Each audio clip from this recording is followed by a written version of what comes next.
Welcome back to Stone Creek Farm. The world outside can wait.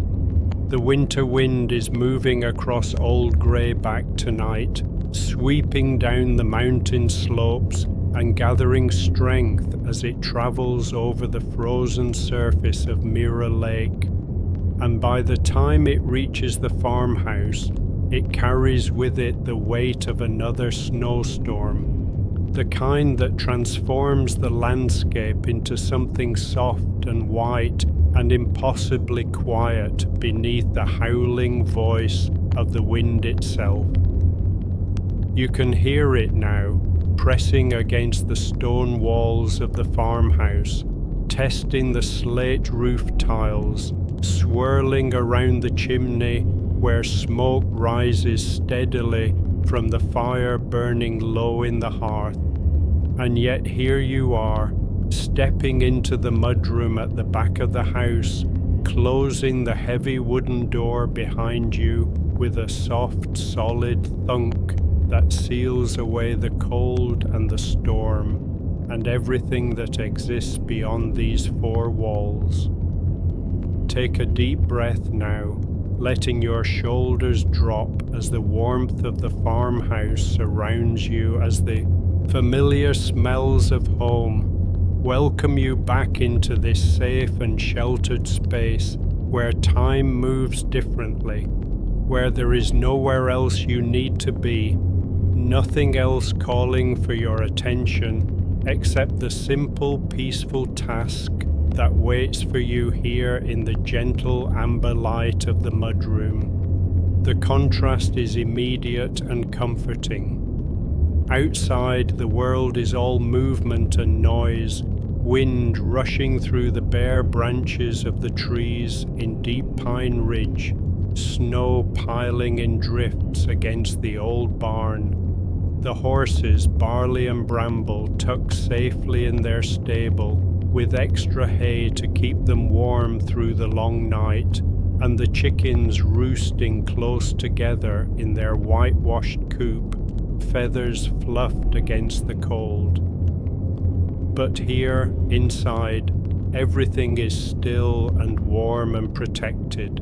The thick stone walls of the farmhouse, doing what they have done for generations, holding back the winter, creating a pocket of comfort and safety that feels almost like stepping out of time itself. You are home now. Storm can rage as wildly as it wishes, and it will not touch you here.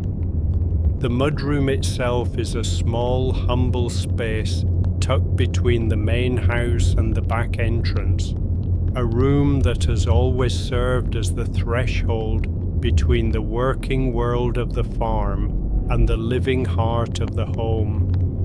The walls are the same exposed stone as the rest of the farmhouse, rough and ancient and honest, mortared together with generations of care, and the floor beneath your feet is made of wide planks of honey-colored wood, worn smooth by countless footsteps, darkened in places where water and mud and snow have been tracked in and cleaned away again and again over the years.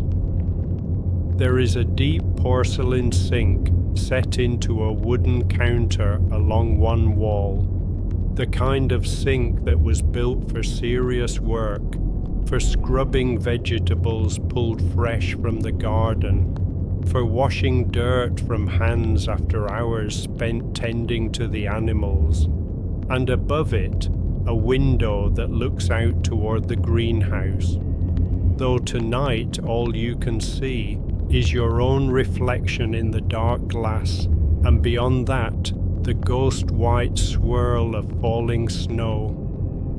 Along the opposite wall, wooden pegs hold coats and scarves.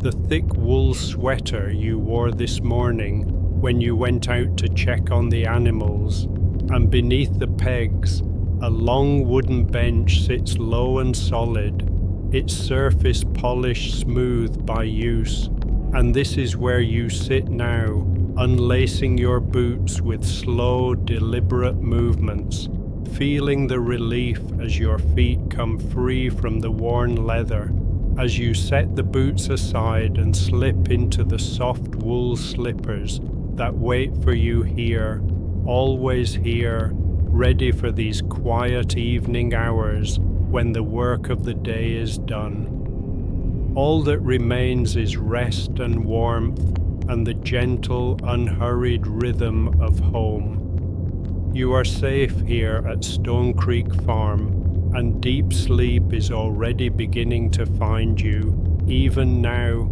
even as you stand and move deeper into the mudroom, toward the tall wooden cabinet that stands against the far wall, its doors slightly ajar, revealing the treasure that waits inside.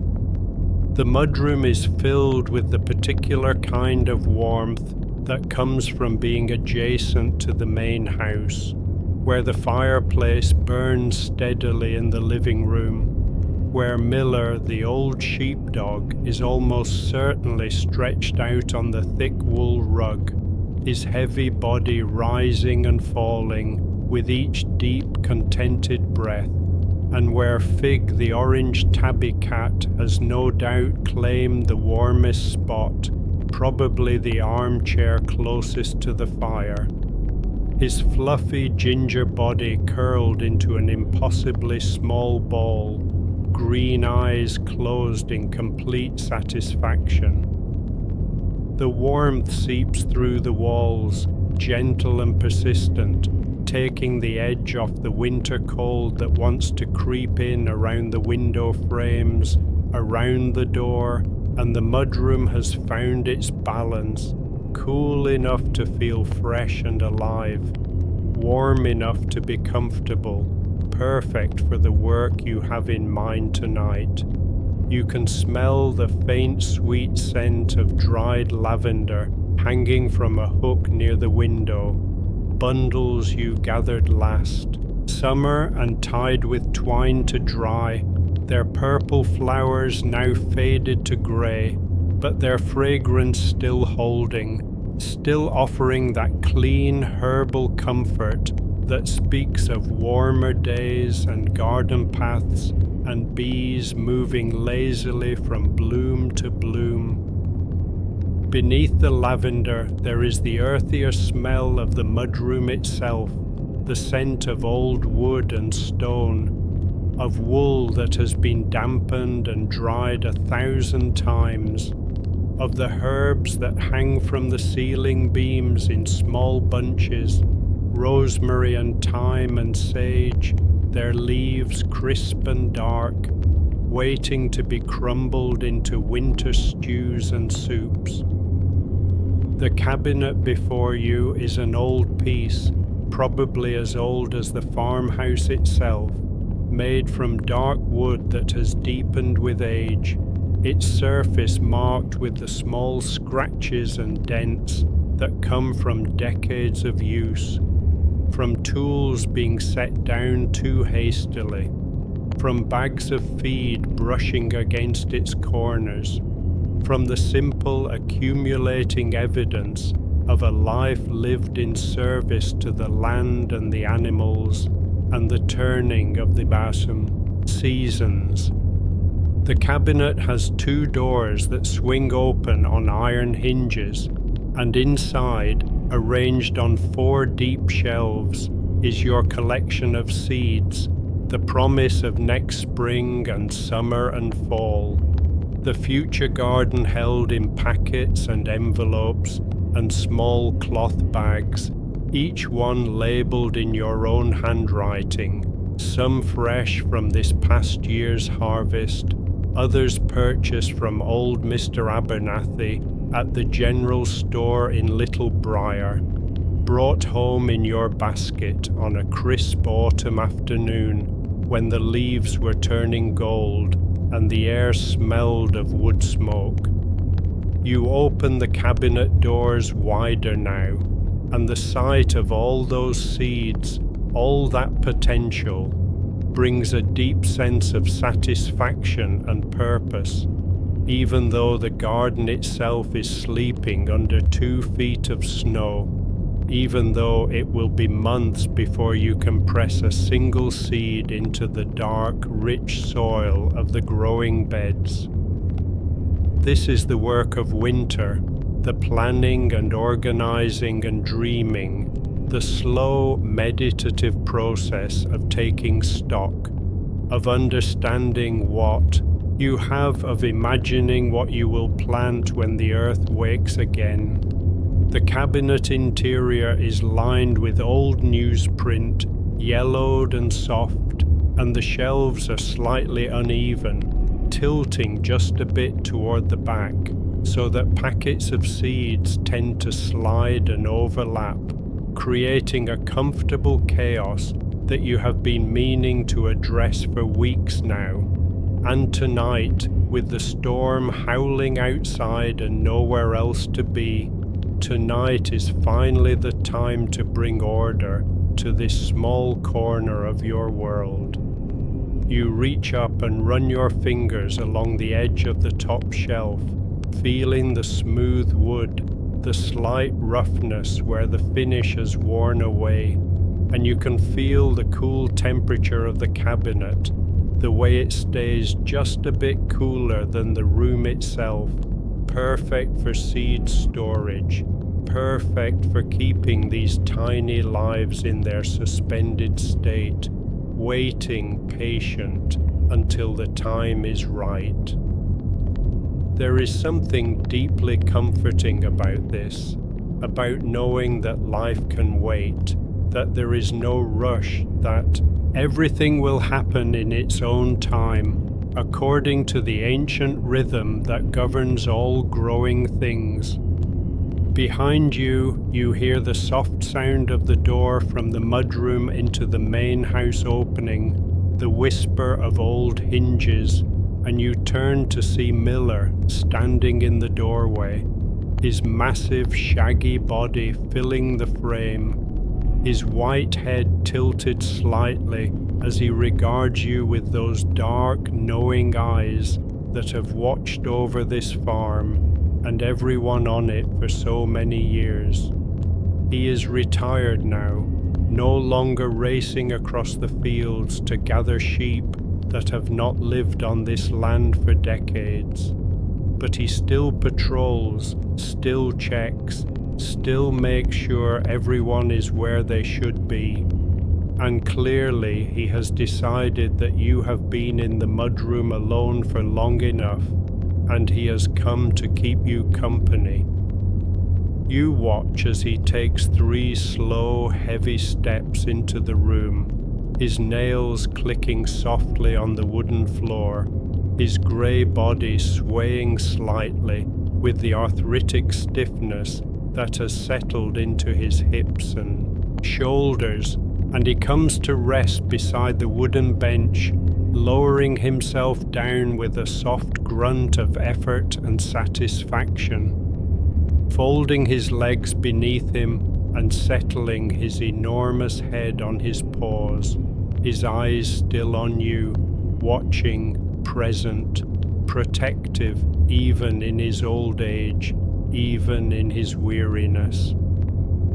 The sight of Miller settling in for the evening, claiming his spot in the mudroom to be near you while you work, fills you with a warmth that has nothing to do with the temperature of the room. This is companionship in its purest form, the simple, uncomplicated presence of a good dog who asks nothing more than to be near the people he has chosen as his own. You smile and return to the cabinet, pulling down the first handful of seed packets, knowing that Miller will stay there, patient and calm, for as long as you need him, his breathing slow and even, adding to the peace of this storm-wrapped evening. The window rattles slightly as a gust of wind hits the farmhouse, and you can hear the tick, tick, tick of snow crystals striking the glass, sharp and insistent like tiny fingers tapping. And these sounds, rather than disturbing the peace, seem to deepen it, to emphasize the safety and shelter of being inside, of being warm, of being exactly where you are meant to be, doing exactly what you are meant to be doing, nothing more and nothing less than this simple, satisfying work. You can feel the weight of the day beginning to lift from your shoulders, can feel your breathing slowing and deepening, can feel yourself settling into this moment with the same contentment that Miller shows as he lies on the floor. And you know that the next few hours will pass in this gentle, meditative state, sorting and organizing, thinking about the garden to come, letting your mind wander through the seasons, letting the storm outside become nothing more than white noise, a lullaby, a reminder of how safe and warm you are here inside the old farmhouse with its stone walls and glowing windows.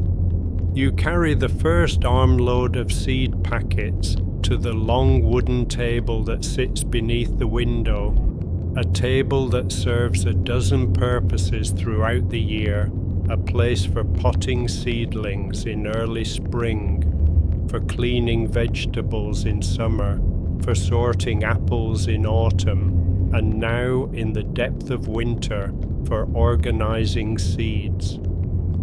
The table surface is worn smooth, marked with stains from soil and water, with the light scratches left by tools and pots.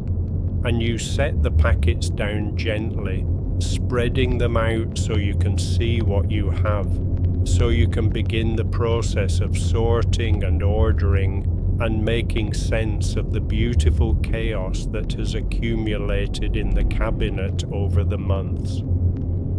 The packets are a mixture of colors and sizes, some bright and new with printed labels, showing glossy photographs of perfect vegetables and flowers. Others homemade, simple brown paper envelopes that you folded yourself and labeled with a pencil. The writing slightly smudged, the edges of the paper soft from handling. There are small cloth bags tied with string, holding seeds you saved from this past summer's garden, and you can see through the muslin fabric the dark shapes of seeds inside, waiting. You decide to organize by type first, and so you begin to create piles on the table, and the first packet you pick up is a tomato, and you hold it in your hands and feel its weight, which is substantial because this particular packet is thick with seeds, and you can feel them shifting inside the foil-lined paper, making a soft whispering sound as they move. And the packet is labeled Brandywine Tomato in that familiar seed company font, with a photograph on the front showing a massive pink-red tomato sliced open to reveal its dense, meaty flesh. And just looking at this photograph makes your mouth water slightly, because you remember these tomatoes from 2 summers ago. Remember how they grew so large and heavy that you had to stake them carefully, had to create slings from old t-shirts to support the fruit, and you remember slicing into the first ripe one. Remember how the knife pressed through the skin with a gentle pop, how the juice ran down onto the cutting board, how that first bite was so intensely flavored, so sweet and tart and complex, that you stood at the kitchen counter and ate the entire tomato with just a sprinkle of salt, not even bothering with a plate, just standing there in the summer heat, with tomato juice on your hands and chin, and it was one of those perfect moments that you wish you could bottle and save. You set the brandy wine packet down carefully, starting the tomato pile, and you reach for the next packet, and this one is also a tomato, but a cherry tomato, sun gold, the label reads. And the packet is much smaller and lighter because cherry tomato seeds are tiny, and you give it a gentle shake and hear the faint rattling sound like sand in a jar.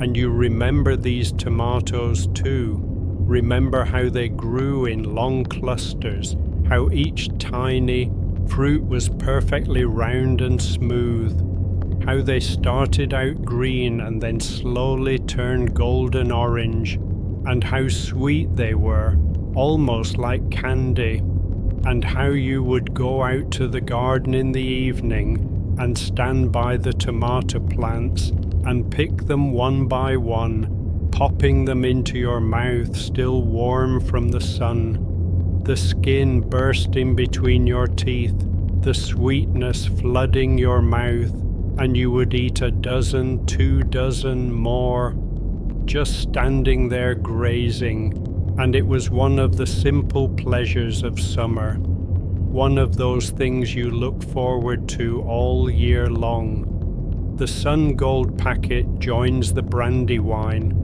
and you pick up another tomato packet, Roma, this one says, and the photograph shows the classic plum-shaped tomatoes.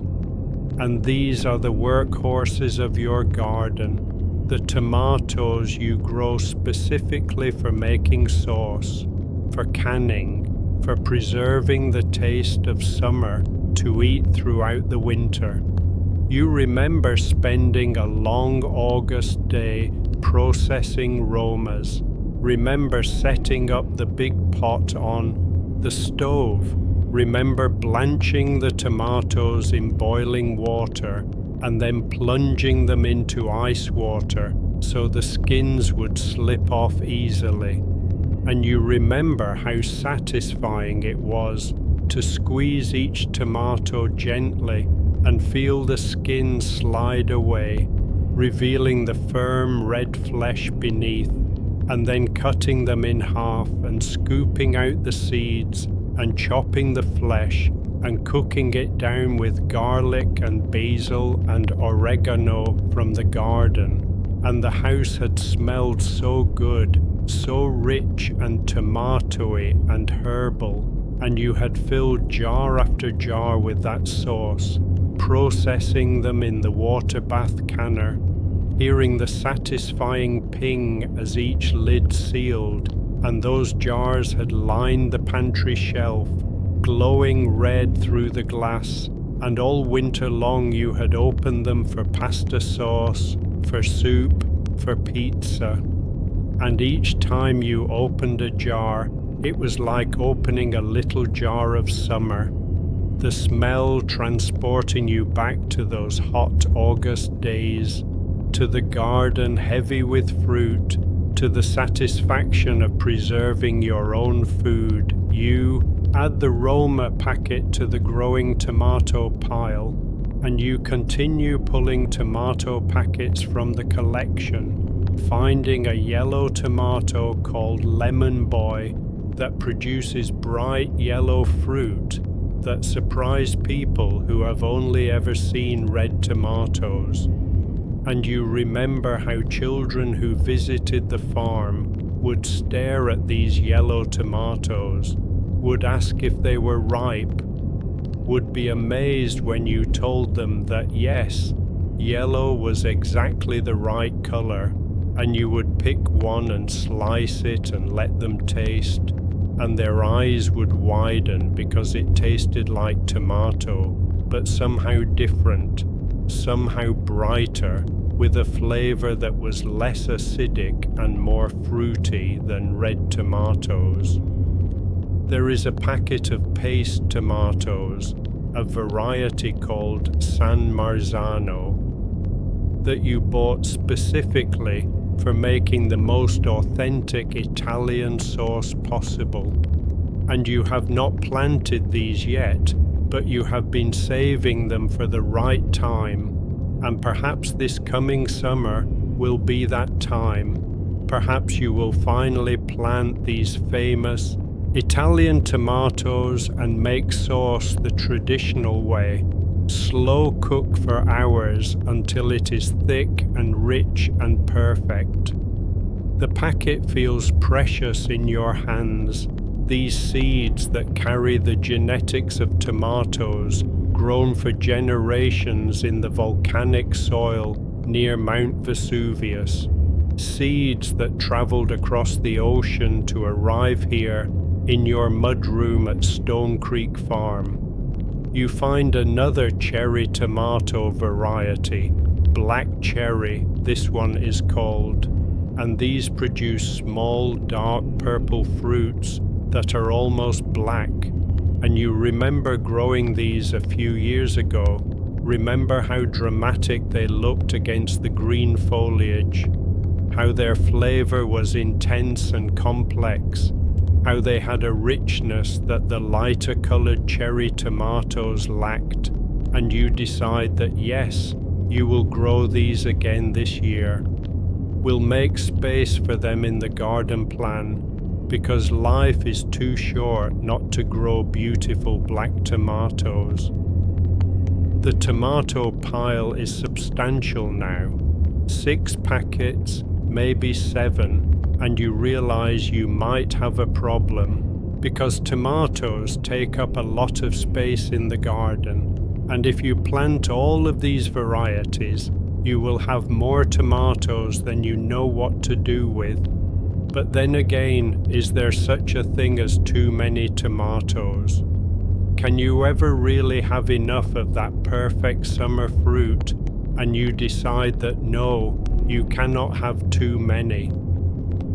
You will find space for all of them. You will extend the tomato bed if necessary, because tomatoes are worth it. They are the crown jewels of the vegetable garden. They are what you wait for all spring, what you dream about in winter. And having multiple varieties means having a longer harvest season, means having tomatoes for fresh eating, and tomatoes for sauce, and tomatoes for drying, means having abundance, and abundance is a blessing.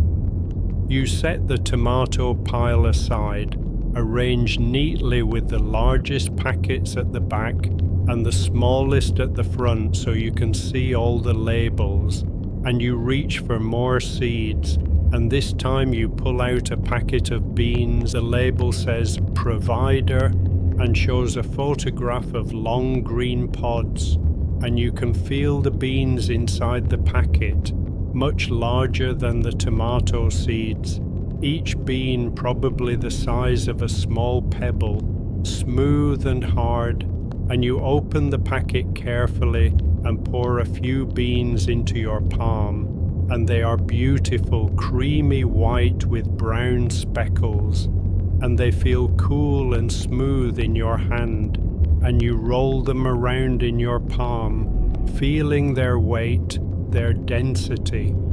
And you think about how miraculous it is that these small hard beans, if planted in warm soil, will swell and split and send out roots and shoots, will grow into bushy plants covered with leaves and flowers, will produce pods full of new beans, will multiply themselves many times over. And this miracle happens every year.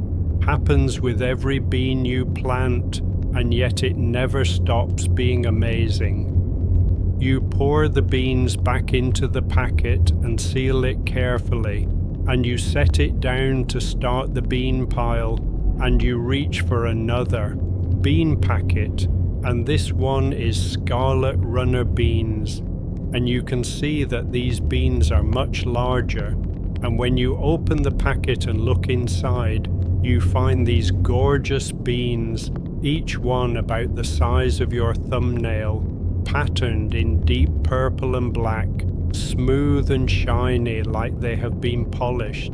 And you take one out and hold it up to the light and turn it, watching how the colors shift, and these beans are almost too beautiful to plant.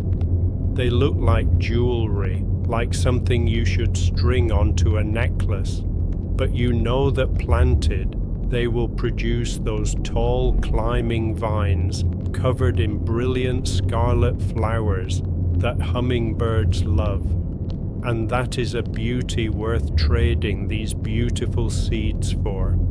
A living beauty that moves and grows and feeds both you and the hummingbirds.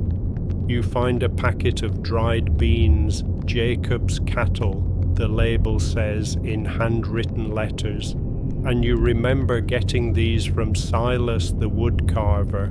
Remember him telling you about how his grandmother had grown these beans, how she had saved seeds every year, how he had found some of her seeds in an old jar in his workshop and had grown them and saved seeds to share. And he had given you a handful in a small paper bag, and you had planted them and been amazed by the beautiful beans they produced, white with deep maroon splotches that really did look like cattle markings. And you had saved seeds from those plants, and now you have enough to plant a full row this year, continuing something that matters, keeping this variety alive.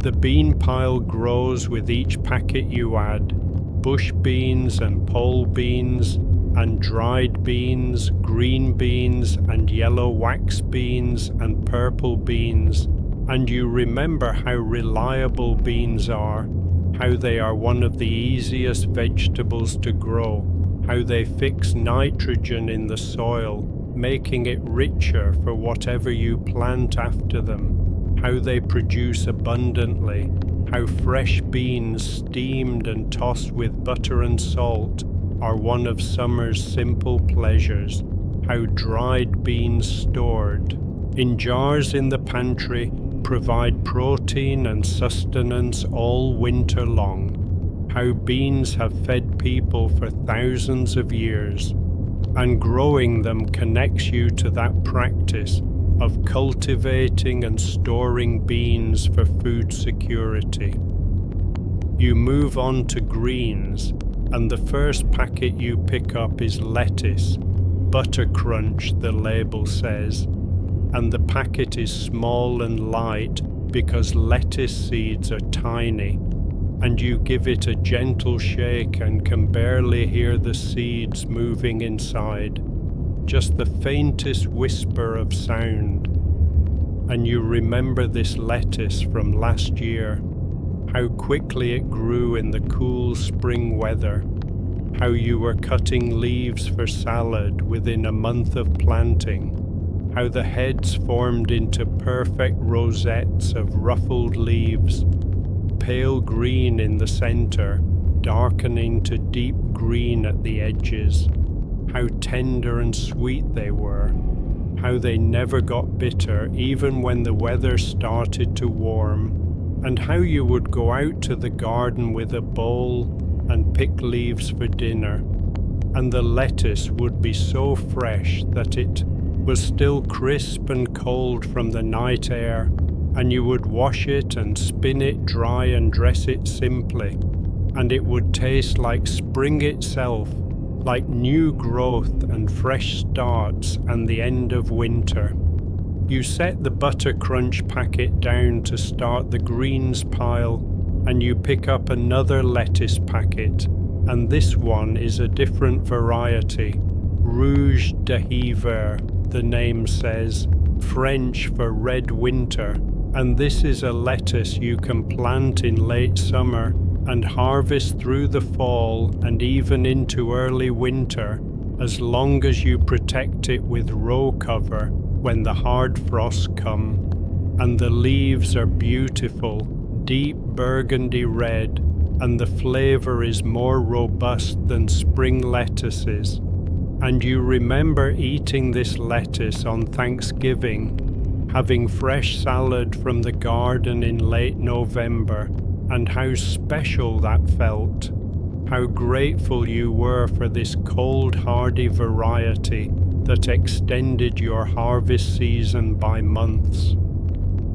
There is a packet of arugula, and you run your finger over the packet and feel the tiny seeds inside, and you remember how arugula grows so quickly, how you can scatter seeds and have spicy salad greens in 3 weeks, how the leaves are best when small and tender, how they have that peppery bite that wakes up your mouth, how they are perfect mixed with milder lettuces or scattered over pizza just before serving, how you can succession plant arugula every 2 weeks all spring and early summer and always have fresh leaves, how it is one of the most reliable plants in the garden, asking for almost nothing and giving abundantly.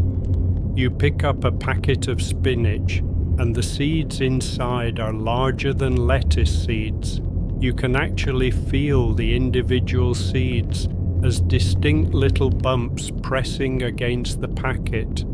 And you think about spinach, about how nutritious it is, how full of iron and vitamins, how it grows best in cool weather, how you plant it early in spring and again in late summer for fall harvest, how the leaves are perfect for salads when young and tender, perfect for cooking when larger and more substantial, how spinach wilted with garlic and olive oil is one of the simplest and most delicious side dishes, how you can add spinach to soups and pasta sauces and omelettes, how it freezes well after blanching, how you can preserve that green nutrition to eat throughout the winter.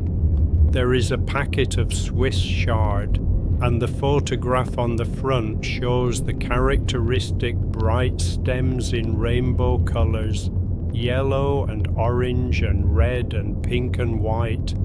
And you remember growing Swiss chard for the first time and being amazed by how beautiful it was, how it looked more like an ornamental plant than a vegetable, how the stems crunched when you bit into them, how you could harvest leaves all summer long and the plant would just keep producing, how you would separate the stems from the leaves, cook the stems like asparagus, saute the leaves like spinach, and have 2 vegetables from 1 plant. And Swiss chard had become one of your favorite discoveries, one of those vegetables you wondered why everyone doesn't grow. You find a packet of kale, lacinato kale, also called dinosaur kale, with those long narrow leaves that have that bumpy texture like dinosaur skin. And you remember growing this and being surprised by how tender it was compared to curly kale, how the leaves held up well to massaging with oil and salt for raw kale salads, how it was perfect for kale chips baked in the oven until crispy, how it added substance to winter soups, how the plants survived hard frosts and even light snow, how you could harvest from them well into winter, breaking off the lower leaves while the plant continued to grow from the top, and how this gave you fresh greens at a time when almost nothing else was growing. The greens pile is growing substantial now, and you add a packet of mesclun mix, which is really a blend of different lettuces and greens, and you remember broadcasting this mix in wide rows in early spring. Remember how it came up like a carpet of varied leaves, different shapes and colors and textures all mixed together. Remember how you could harvest it with scissors, cutting it about an inch above the soil, and it would grow back and you could cut it again, sometimes 3 or 4 times before the plants finally gave up. And how this mix made the most interesting salads. Every bite slightly different, some leaves tender, some crisp, some mild, some spicy, all combining into something more complex and satisfying than any single variety could be. Outside, the wind continues its work, but you notice it has settled into a steadier rhythm now, less dramatic in its gusting, more of a constant presence, and this steadiness is somehow even more soothing than the earlier intensity, as if the storm itself is beginning to tire, beginning to settle into its own rhythm for the long night ahead. You reach for the next category and pull out pepper seeds, and the first packet is California Wonder bell peppers, and you can see the seeds through the packet, flat and circular, like tiny pale yellow coins. And you remember how fussy peppers can be, how they want warm soil and warm air, how you have to start them indoors, weeks before the last frost, how the seedlings grow slowly at first, testing your patience, but then once transplanted into the warm garden and given time to establish themselves, how they transform into productive plants covered with blocky green peppers that slowly ripen to red or yellow or orange, and how sweet and crisp those peppers are when they finally reach full ripeness, how worth the wait they are, how different a truly ripe pepper tastes from the green ones you buy at the store, how the sweetness develops over time, how patience is rewarded in the garden again and again. There is a packet of jalapeno peppers, and these seeds look almost identical to the bell pepper seeds. And you think about how amazing it is that 2 plants that produce such different fruit, one sweet and mild, one hot and spicy, can have seeds that look so similar. And you remember growing jalapenos and being very careful about harvesting them, because the oils in the peppers can burn your skin. Remember wearing gloves to pick them. Remember how prolifically they produced, how you would have dozens of jalapenos, more than you could possibly use fresh, and you would make jalapeno poppers, would pickle jalapenos to can for winter, would make jalapeno jelly that had that perfect balance of sweet and heat, would give away bags of jalapenos to neighbors and friends, and people would always be grateful because there is something special about homegrown jalapenos. They have more flavor, more complexity than anything you can buy. You find another hot pepper packet, Hungarian hot wax peppers, that start out yellow and ripen to orange and red, with a moderate heat level and a slightly fruity flavor. And you remember these being wonderful for pickling, for making those pickled pepper rings that you layer on sandwiches that add both heat and tang and a satisfying crunch. And you make a mental note to plant plenty of these this year, to dedicate yourself to making at least a dozen jars of pickled peppers to line the pantry shelf, to give you something to look forward to when you are making lunch on a grey January day, and you reach for a jar of those bright yellow pepper rings, preserved sunshine and spice from last summer's garden.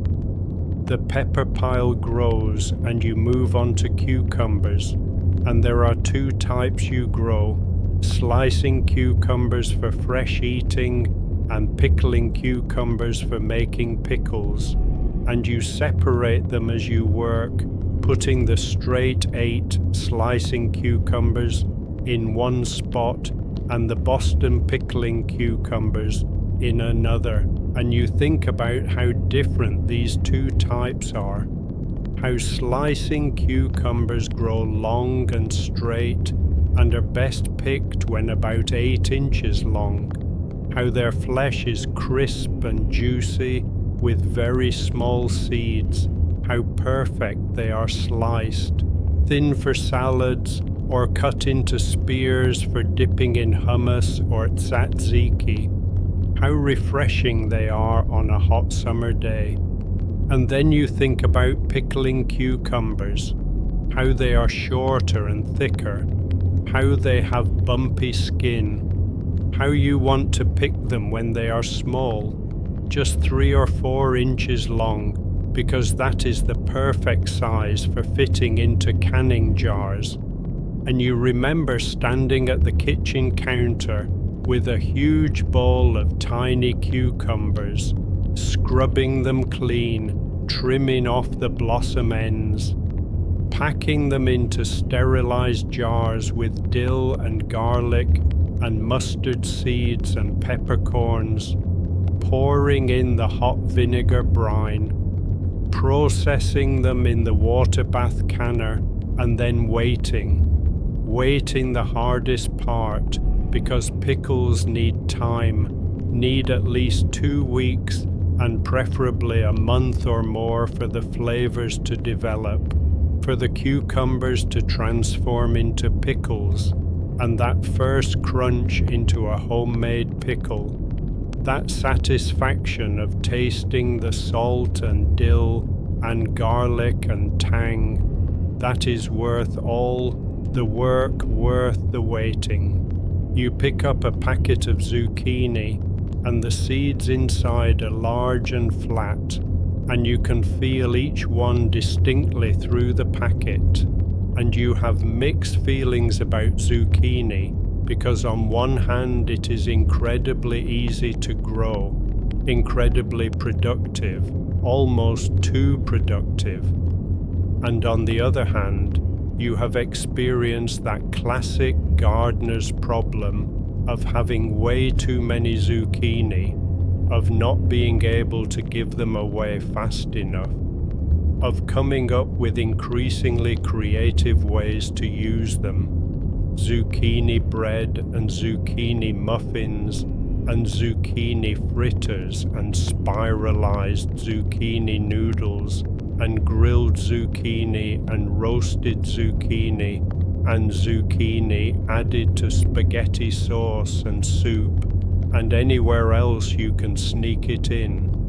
And yet, despite this abundance problem, despite the jokes about gardeners leaving bags of zucchini on their neighbors' porches in the dark of night, you still plant zucchini every year, because when it is fresh from the garden and grilled with olive oil and salt and maybe a squeeze of lemon, it is actually delicious, and those first few zucchini of the season are always welcome. It is only the 30th and 40th zucchini that become a burden. There is a packet of winter squash, butternut squash, and the seeds are similar to zucchini seeds, but perhaps slightly larger, and you think about how different these two squashes are, despite being related, how zucchini is a summer squash harvested young with tender skin and eaten fresh, while butternut is a winter squash left to mature fully on the vine, developing hard skin and dense flesh, transforming into something that can be stored for months, that gets sweeter in storage, that you can roast or make into soup, that feeds you through the winter when the garden is sleeping. You remember harvesting butternut squash in late September, cutting them from the vines with a sharp knife, leaving a few inches of stem attached, carrying them inside and lining them up on a shelf in the cool pantry, watching their skin harden and cure over the next few weeks, and then having them available all winter long, pulling one down whenever you wanted to make soup, roasting it until the flesh was soft and sweet and caramelized, pureeing it with stock and cream and sage, making a soup that tasted like autumn, like harvest, like abundance stored away for leaner times. You find packets of acorn squash and delicata squash and spaghetti squash, and you arrange them together. This family of winter squashes that will sprawl across a section of the garden, their large leaves shading the soil, their running vines exploring and expanding, their flowers bright yellow and attractive to bees, their developing fruit starting small and green and slowly swelling and ripening over the course of the summer. And you think about how satisfying it is to grow winter squash, how it feels like storing up treasure for winter, like filling a pantry with food security, like working with the seasons the way humans have done for thousands of years, growing and storing and eating in cycles that honor the natural rhythm of the year. The squash pile is complete, and you move on to root vegetables, and you pick up a packet of carrots, Scarlet Nance, the label says, and the packet is light because carrot seeds are tiny, almost dust-like, and you open the packet and pour a few seeds into your palm, and you have to look closely to even see them, these minuscule seeds that will become sweet, crunchy carrots if given the right conditions.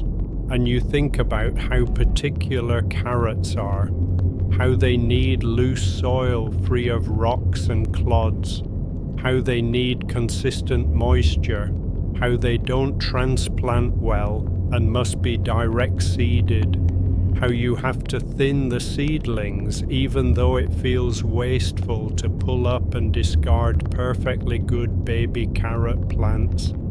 And you remember the satisfaction of pulling a carrot from the earth for the first time each year, brushing off the soil to reveal that perfect orange shape, breaking it in half and hearing the crisp snap, taking a bite and tasting the sweetness, that clean earthy flavor that is the essence of carrot. And homegrown carrots are so much better than store-bought, so much sweeter and crisper and more flavorful, that once you have grown your own, you can never quite be satisfied with bought carrots again. You find another carrot packet, Purple Haze, the label says, and this is one of those fun, unusual varieties. Carrots that are deep purple on the outside and orange on the inside. And you remember growing these and being delighted by how they look sliced in salads. Those purple rings with orange centers, how they spark conversations, how people would ask what they were. And you would explain that carrots were originally purple and orange and yellow and white, that the familiar orange carrot we know today is actually a relatively recent development, bred in the Netherlands in the 1600s, and that growing these colored varieties is actually going back to carrot roots, so to speak, is growing the diversity that existed before, selective breeding narrowed down to mostly orange. There is a packet of radishes, Cherry Bell, the classic round red radish, and you can feel the larger seeds in this packet. Each seed may be the size of a poppy seed, and you think about how fast radishes grow, how you can plant them and be eating radishes in 3 weeks, how they are the perfect spring crop, how kids love growing them because they get results so quickly, how that peppery crunch of a fresh radish is the perfect thing to add to salads, how you can also roast radishes and their flavor becomes milder and sweeter, and how you should probably plant more radishes than you think you need because they are so fast growing that you can succession plant them every week or two and always have fresh ones coming on. You pick up a packet of beets, Detroit dark red the label says, and beets are another root vegetable but very different from carrots or radishes, and you think about how beets produce 2 crops really, the roots and the greens, how you can harvest baby beet greens for salads, tender and sweet and nutritious, and then let some plants mature fully to harvest the roots, how beets fresh from the garden are nothing like canned beets, how they are earthy and sweet and tender when roasted, how their juice stains your hands, a deep magenta, how you can pickle beets or roast them or shred them raw for salads. And you remember making borscht from homegrown beets, that brilliant fuchsia soup served with a dollop of sour cream and fresh dill, and how beautiful it was to serve food in such a vibrant color, how beets are almost too beautiful to be just a vegetable, how they could be decorative plants based on their looks alone, but they are also delicious, and that combination of beauty and utility is the best of both worlds.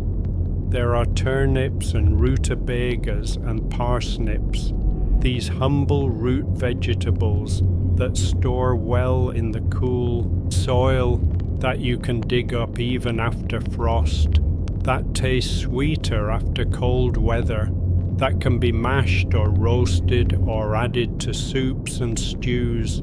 And you think about how underappreciated root vegetables are, how people default to potatoes and forget about these other options. But if you have ever had a parsnip roasted until caramelized, if you have ever had mashed turnips with butter and cream, you know that these vegetables deserve more attention, more respect, more space in the garden and on the table. You move on to herbs, and you pick up the basil packet first, because basil is essential, is non-negotiable, is one of the herbs you could not imagine a garden without, and the seeds are small and black, and you remember growing basil, starting it indoors in late winter on the sunny windowsill in the library.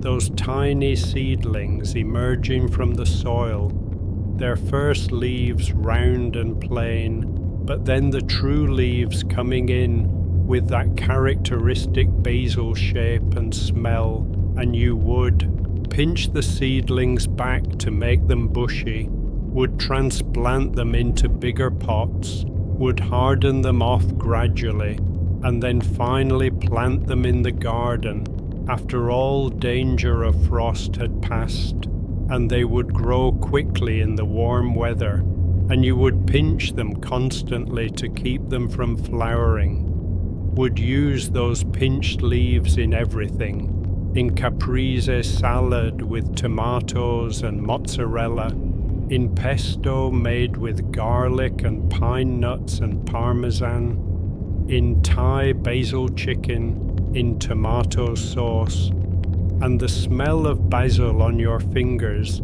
after pinching the plants would follow you around for hours. That green peppery smell that is the essence of summer. There is a packet of cilantro, and you have conflicting feelings about cilantro because you love it, but you know that some people have that genetic variation that makes cilantro taste like soap to them, and you are grateful that you are not one of those people, that for you cilantro tastes bright and citrusy and essential to so many dishes, to salsa and guacamole and curries and Vietnamese pho. And you remember growing cilantro and learning that it is very quick to bolt, to send up a flower stalk and go to seed, especially in hot weather. So you learn to succession plant it every few weeks in spring, and then to let some plants go to seed because the seeds are coriander, another useful spice. So cilantro gives you two different flavors, the fresh green leaves and the warm spicy seeds. And growing it yourself means having it always available, means being able to go out to the garden and cut a handful whenever you need it, rather than buying those plastic clamshells at the store where half the cilantro always seems to be wilted and slimy. You pick up a packet of dill, and you can see the flat oval seeds inside the packet, and you think about how useful dill is, how the fresh fronds are perfect with fish, how you need dill for making pickles, how the seeds can be used in breads and soups, how dill attracts beneficial insects to the garden, how it is one of those herbs that is easy to grow and gives abundantly. And you remember making dilly beans, those pickled green beans that you pack into jars with heads of dill and garlic and hot peppers, and how good those beans taste in winter, crisp and tangy and garlicky with that unmistakable dill flavor. There is parsley, both flat-leaf Italian parsley and curly parsley, and you have opinions about this. You prefer the flat-leaf variety because you think it has better flavor, but you grow both because curly parsley is pretty, is nice as a garnish, and you remember how slow parsley is to germinate, how you have to be patient with it, how the old saying goes that parsley seeds have to go to the devil and back 3 times before they sprout. But once they finally do come up, parsley is a reliable herb that produces abundantly, and you use it in so many ways, in tabbouleh salad, in chimichurri sauce, chopped fresh over vegetables, and having it fresh from the garden means using the stems too, not wasting them, using them in stock or soup where they add flavor even though they are too tough to eat. You find packets of thyme and oregano and sage and rosemary, the woody herbs that are perennial in your climate, that come back year after year. But you also start new plants from seed occasionally to keep the genetics diverse, to have backup plants in case a hard winter kills the established ones. And you think about how essential these herbs are, how thyme is perfect with chicken and vegetables, how oregano is necessary for Italian cooking, how sage is traditional with pork and turkey, how rosemary is wonderful with potatoes and bread, and how having fresh herbs year-round has completely changed your cooking, has made you more creative, more willing to experiment, because you can step outside and snip whatever you need, and it is always there, always available, always fresh. The herb pile is complete, and you move on to flowers, and you approach this section with joy because flowers are pure pleasure, pure beauty, not necessary for survival, but necessary for joy. And you pick up a packet of sunflower seeds, and these seeds are large enough to hold individually to examine, and each one is striped black and grey, teardrop-shaped, substantial. And you think about how dramatic sunflowers are, how they grow so tall, how the flowers can be bigger than dinner plates, how they turn to follow the sun across the sky, how they are loved by bees and birds. And you remember growing sunflowers and having to stake the tallest ones because they would blow over in storms. And you remember cutting sunflowers to bring inside, cutting them early in the morning when they were fresh, arranging them in big vases, and how they filled a room with cheerfulness, how their golden color was like having captured sunshine itself. And then later in fall, after the flowers had faded and dried, you would cut the heads and hang them in the barn, and the chickens would peck at them all winter, getting seeds and entertainment, and what was left you would save for planting next year, continuing the cycle.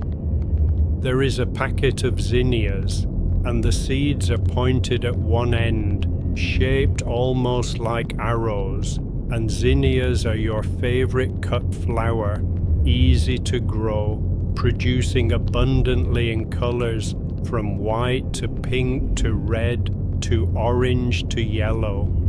And you remember planting a whole bed of mixed zinnias and having flowers for cutting from July until frost, and how you would go out with scissors and a bucket of water several times a week and cut armfuls of zinnias, bringing them inside to arrange in every room, and how the house would be filled with color, and how zinnias lasted well in vases, gave you a week or more of beauty, and how even when they started to fade, they were still pretty, the petals dropping to create little pools of color on the tables. You pick up a packet of cosmos, and these seeds are longer and thinner than zinnia seeds, and cosmos are taller and more delicate than zinnias. Their flowers on thin stems that dance in the slightest breeze, their petals in shades of pink and white and deep magenta.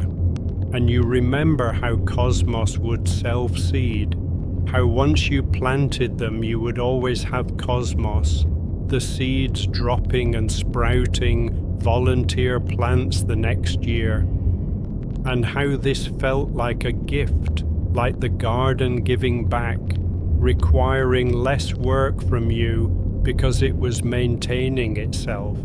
And cosmos attracted butterflies and bees, and the sight of a monarch butterfly resting on a pink cosmos flower, wings slowly opening and closing, was one of those perfect moments that made you stop working and just watch, just be present, just appreciate the beauty. There are packets of sweet peas, and you handle these with special reverence because sweet peas are your favorite flower. The fragrance alone makes them worth growing, that honey-sweet scent that fills the air around them, and you remember how you grow them on a trellis by the front gate, how they bloom in late spring and early summer before the heat gets too intense, how you would cut them for indoor bouquets, how just a few stems in a small vase would perfume a whole room, how you would put them on your bedside table and fall asleep breathing in their sweetness. And you remember what Mr. Abernathy had told you about his wife loving sweet peas, and you think about her every time you grow them, this woman you never met, but whose love of beauty connects you. You find packets of nasturtiums and marigolds and calendula, the cheerful, easy flowers that grow almost anywhere, that tolerate poor soil, that produce abundantly with little care. And you think about how nasturtiums are edible, their flowers peppery and bright, perfect in salads, and how marigolds help repel pests, how they are companion plants for tomatoes, and how calendula has medicinal properties. The flowers used in salves and creams, and you remember making calendula oil one year, filling a jar with the bright orange petals and covering them with olive oil, letting it sit in a sunny window for weeks, straining it, using it to make healing balm for chapped hands and lips, and feeling that satisfaction of making your own medicine, simple medicine but effective, and all from flowers you grew yourself. There are bachelor buttons and statics and celosia. There are morning glory seeds for the fence. There are moonflower seeds for the trellis, by the porch where you can sit in the evening and watch the large white flowers open as darkness falls. There are hollyhock seeds, those tall cottage garden classics. And you think about how hollyhocks are biennials, how you have to think ahead, have to plant them one year to have flowers the next year. And this long-term planning is part of gardening. This thinking about not just this year's garden, but next year's garden. Thinking about succession, about continuity, about creating a garden that is sustainable and ongoing. You pick up an unlabeled packet, just a brown envelope sealed with tape, and you open it carefully and pour a few seeds into your palm, and they are small and dark, and you cannot identify them by sight, and this mystery delights you, this surprise waiting to reveal itself. And you label the envelope Mystery Seeds 2025 and set it aside, knowing that you will plant these somewhere, will give them space and water and time, and will wait to see what emerges. And this uncertainty is part of the joy, this not knowing, this allowing yourself to be surprised by the garden. The table is covered now with organized piles, vegetables arranged by type, herbs grouped together, flowers separated by growing requirements, and you stand back and look at what you have created, this order from chaos, this preparation for the season to come, and you feel deeply satisfied, feel that you have done something important, something meaningful, even though all you have really done is sort seeds, even though the actual garden is still months away, you have begun it now, have started it with this simple act of organization. You begin the process of returning the seeds to the cabinet, working slowly, carefully, placing each organized section on the appropriate shelf, making sure you can see the labels, making sure the tall packets are at the back and the short packets at the front, creating a system that will work, that will make sense in spring when you are ready to plant. And as you work, you think about the garden as it will be. You see it in your mind's eye, the rows of vegetables, the patches of flowers, the herbs by the kitchen door, all of it growing and producing and giving you food and beauty and satisfaction. The wind outside has changed its voice now, has become softer, more of a whisper than a roar, and this gentler sound is deeply calming, like the storm itself is settling down for the night, finding its own rhythm for rest. The sorting is complete now, the cabinet doors closed, the seeds organized and ready. You stand in the mudroom feeling that deep satisfaction that comes from finishing a task you have been meaning to do for weeks. The storm outside continues, but more quietly now. The wind softer, a steady presence rather than a force. Inside you are warm and content. Miller is still lying on the floor, his sides rising and falling with each steady breath. You walk over to him and crouch down beside his massive body. Your hand reaches out to rest on his head. You feel the softness of his fur, the warmth of his skin beneath. He opens one eye and looks at you. His tail gives a single slow wag, a greeting, an acknowledgement. Then he closes his eye again and sighs. You smile. You give him one more gentle pat before standing. You move toward the door that leads into the main house. Miller heaves himself up behind you with a grunt of effort, his old legs stiff from lying down, but he follows you faithfully, his nails clicking on the wooden floor, through the doorway, through the kitchen with its hanging copper pots and wooden table, past the pantry with its jars of preserves, and into the living room where the fire burns low in the hearth. Fig is curled in the armchair closest to the heat. The orange cat opens his green eyes when you enter. He gives a small chirping meow, a greeting. Then he stretches, his body elongating impossibly, his front legs reaching forward, his back arching, his mouth opening in a wide yawn. Then he curls back into his ball and closes his eyes, settling back into his warmth. You reach out and scratch behind his ears, feeling his immediate rumbling purr vibrating under your fingers.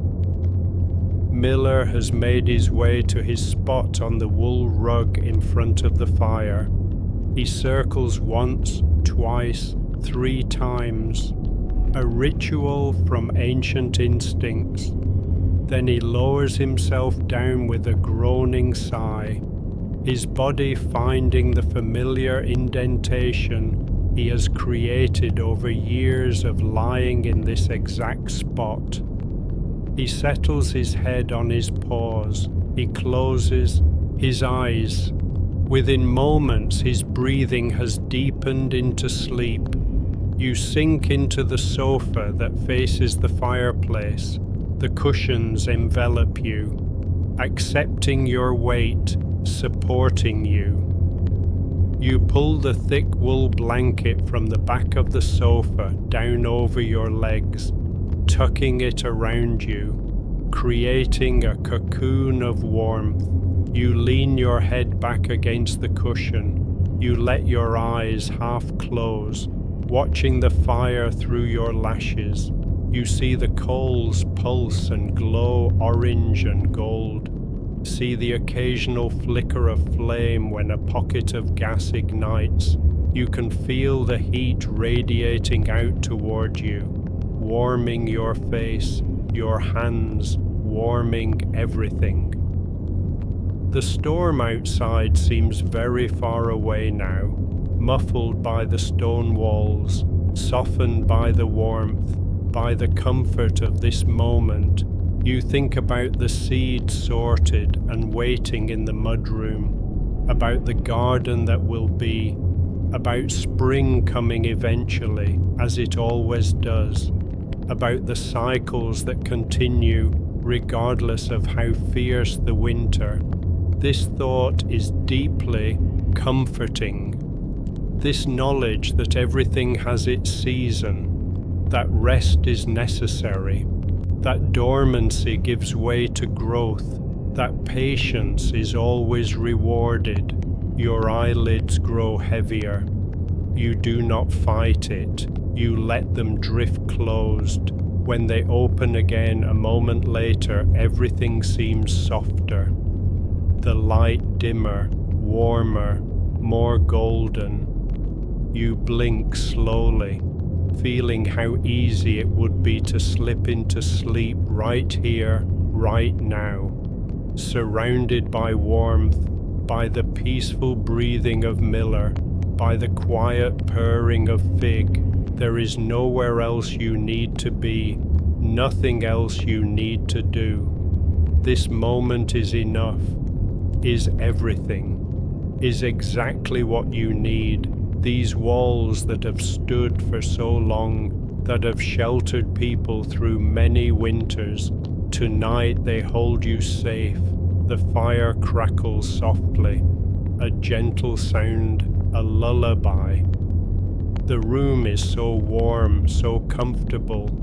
You can feel your body sinking deeper into the sofa, can feel all the tension draining away from your shoulders, from your back, from your jaw, from all the small tight places where stress lives without you even knowing. It is all releasing now, all letting go, all softening into this perfect moment. Miller's breathing is slow and even, a rhythm. Your own breath begins to follow without you deciding to. There is something ancient about this shared rhythm of rest. You let yourself follow him deeper into stillness, deeper into peace, deeper towards sleep. The storm continues outside, but softer now, much softer than before. Wind and snow doing their work, blanketing the world. The farmhouse stands firm, the old stones holding strong, keeping you safe. You are so grateful for these walls, for this warmth, for this shelter. Fig purrs on, that rumbling motor of contentment. The sound weaves into the soundscape, with the fire crackling, with Miller breathing, with the wind distant outside, creating a symphony of safety. A lullaby specific to this place, to Stone Creek Farm, to this exact moment.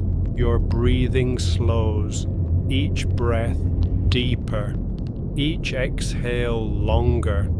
You are drifting now, floating on that gentle current towards sleep.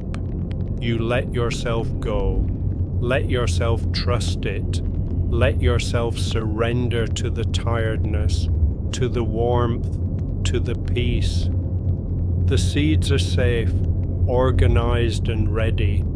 The animals are safe, warm and sleeping. The fire burns low but steady.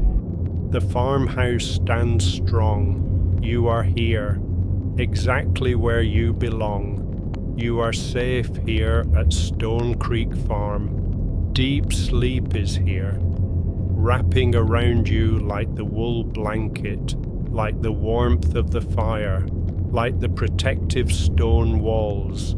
You sink into it, gratefully, willingly, completely, letting go of everything except this sensation, this absolute safety, this perfect warmth, this deep and restful peace that fills every part of you. The garden can wait for spring. The seeds are sorted and ready, just as you are ready to sleep now. There is a rightness to this, a symmetry. You and the seeds both resting, both waiting for the right time, both trusting in the cycles that govern all living things. This trust is easy now, natural, as simple as breathing, as simple as letting your eyes stay closed, as simple as allowing your body to grow heavier, heavier against the soft cushions. Miller sighs in his sleep, a long exhalation, complete contentment, a body fully at rest. You hear that sigh, feel it echo in your own chest. You release your own breath, long and slow. With it goes any remaining tension, any lingering thought about tomorrow, about yesterday, any concern that does not belong to this moment. What remains is only this, only the warmth, only the softness, only the gentle descent. The fire has burned down to embers now, glowing coals, pulsing with steady light, breathing light, alive but quiet. This light is soft on your closed eyelids, painting the darkness with warmth. You can feel yourself matching the rhythm of those glowing coals, your own energy settling, burning low, conserved, restful, peaceful, the way a fire banks itself for the night, the way all living things settle into rest when the time is right. Fig's purring continues, that sound so constant, it becomes part of the silence, part of the background, part of the farmhouse itself. You can feel that purring as vibration. In the air, a kind of music, the music of contentment. The sound that says everything is well, everything is safe, everything is exactly as it should be. This sound is a lullaby, a reassurance, a gentle touch, saying rest now, rest deeply. You have earned this rest. You have done your work. Now it is time to sleep. The storm outside has become almost inaudible, just the faintest presence, the wind no longer distinct, just a soft hum wrapping around the farmhouse, almost gone. The snow falling outside is falling in your mind too. Soft white flakes of sleep settling over your thoughts, covering them gently, quietly, until there are no more thoughts, just the soft white silence, just the peace of winter, just the deep rest. That comes when you stop fighting, stop trying, stop doing anything except allowing yourself to be held. Your body is so heavy now, sinking into the sofa, the cushions like clouds, gravity pulling you down, but in a pleasant way, a way that feels like being held, like being cradled. You make no effort to move, no effort to shift or adjust. You simply allow yourself to be exactly where you are. This allowance is surrender, giving in to the need for rest, honoring that need. It feels good, feels right, the most natural thing. Your breathing has slowed, almost nothing now, just the slightest movement of air in and out. This is enough, this is all you need. Your heart beats slow, steady in your chest. This too is enough. The blood moves through your veins, carrying oxygen, carrying warmth to every cell. This happens without you. Your body takes care of itself. Your body knows what to do. You trust your body now. Trust it to breathe, to beat, to rest, to heal, to restore itself during sleep. This trust is easy, natural, as simple as letting go, as simple as allowing, as simple as not doing. The fire will burn out eventually, will become only ash, but that is hours away. Right now there is still warmth, still that soft orange glow. That is enough. That is all you need right now. Tomorrow you will rebuild the fire, will add new logs, will tend it again, but that is tomorrow. Right now there is only this moment, only this warmth, only this peace. It is enough, more than enough, everything. You are safe here at Stone Creek Farm, safe within these old stone walls, safe beside this warm fire, safe with Miller sleeping at your feet, Fig purring in his chair, safe in knowing you have done your work, the seeds are sorted, spring will come, the garden will grow, life continues in its cycles. You are part of those cycles. That is good, that is right, exactly how it should be. Deep sleep is here now, not coming, not approaching, here, present, surrounding you, filling you, becoming you. There is no distinction anymore between you and sleep, between waking and dreaming, between conscious and unconscious. There is only this soft darkness, this gentle floating, this complete and total rest. You give yourself to it fully, hold nothing back, surrender completely.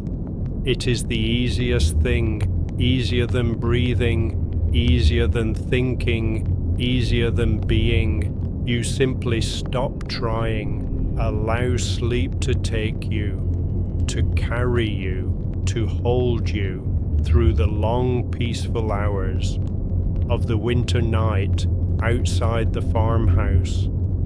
The storm has nearly passed, the wind just a whisper now, barely there, the snow still falling, but gently, so gently, covering everything in white. The barn roof, the chicken coop, the garden beds, the paths, all of it disappearing under the soft blanket of snow. And inside the farmhouse, everything is warm, everything is safe, everyone is sleeping. Miller dreams, his paws twitching slightly, running through fields that exist only in memory, only in sleep. Fig is motionless, a ball of orange fur, rising and falling with each breath, so small, so perfect, so content. And you are drifting deeper, deeper still, into that place where thoughts dissolve, where worries cannot reach, where there is only rest.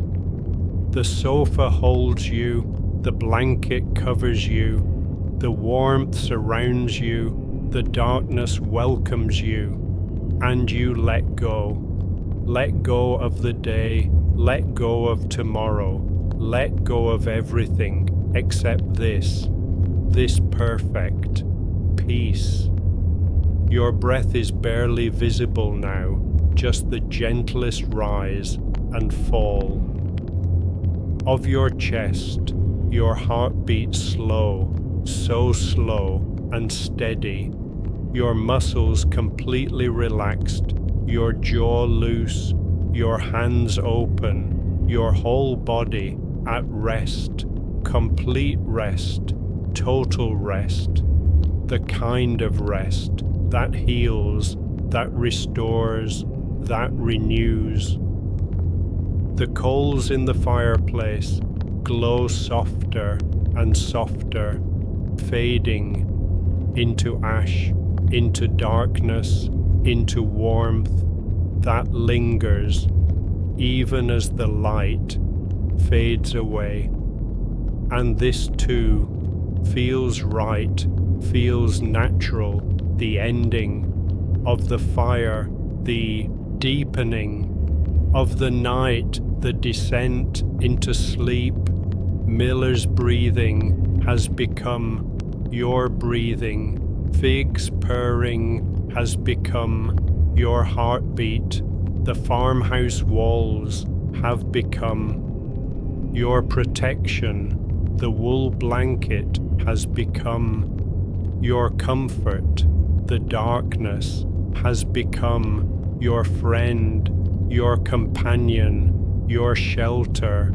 You are so heavy, so still, so peaceful, so safe, so warm, so loved, so held, so home. Stone Creek Farm holds you in its ancient embrace. These walls that have stood through countless winters, through countless storms, through countless nights, just like this one, hold you now, keep you safe, keep you warm, keep you at peace. The seeds sleep in their packets in the mudroom, dreaming of spring, of sun, of soil, of growth, and you sleep in your warmth on the sofa, dreaming of nothing, of everything, of peace, of rest. The garden will wait. The animals are safe. The fire will be rebuilt. Tomorrow will come, but none of that matters now. Now there is only this, only sleep, only rest, only peace, only safety, only warmth, only home, only Stone Creek Farm, only this moment, only now. You are safe here at Stone Creek Farm. Deep sleep is here. You are home. Rest now. Sleep. Good night.